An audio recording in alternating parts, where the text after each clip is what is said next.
L'État du Niger continue de consolider les partenariats avec les institutions internationales dans l'optique de renforcer les capacités énergétiques de ses services publics. Cette cérémonie rentre dans cette logique puisqu'elle marque le lancement officiel de la solarisation de la maternité Isaac Gazobi, un appui de premier choix financé par l'UNICEF. Votre choix pour une électrification solaire des formations sanitaires de 3e niveau s'est porté tout de suite sur la maternité Isaac Gazobi de Niamey et notre ministère de tutelle nous a donné son accord. Madame le professeur, Madame la ministre, il s'agit d'un choix naturel, du fond du cœur, d'un instinct maternel qui est très engagé pour aider la situation des mères et des nouveau-nés. Le choix du service Kangourou pour la première installation et le service de néonatologie pour la deuxième installation de l'électrification solaire le prouvent.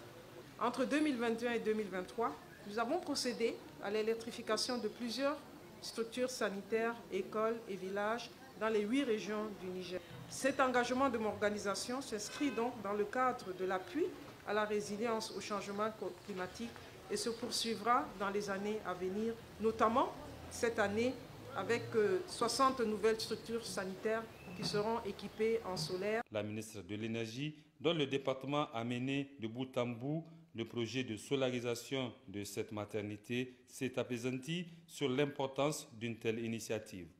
Ce projet, entièrement financé par l'UNICEF, vise à couvrir les besoins en autonomie d'énergie électrique de la salle néonatologie. Le ministère de l'Énergie, de par sa mission, mettra tout en œuvre pour faciliter la solarisation de toutes les infrastructures énergétiques communautaires urbains et périurbains dans le domaine de la santé, de l'éducation et de l'eau potable.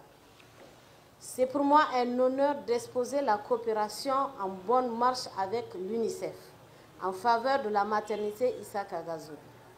La solarisation des services sensibles de la maternité Isaac Gazobi, ce centre de référence pour la santé de la reproduction, permettra logiquement un meilleur rendement des activités, toutes choses saluées et encouragées par le ministre en charge de la santé publique.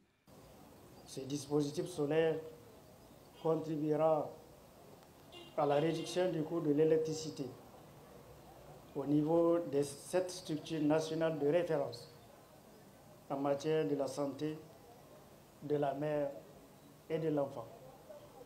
Le geste de ce jour est une action parmi tant d'autres relative à l'électrification des formations sanitaires dans le cadre du renforcement de la collaboration entre le ministère de la Santé publique, de la Population et des Affaires sociales, en collaboration avec le ministère de l'Énergie en matière de solarisation, d'électrification des structures sanitaires.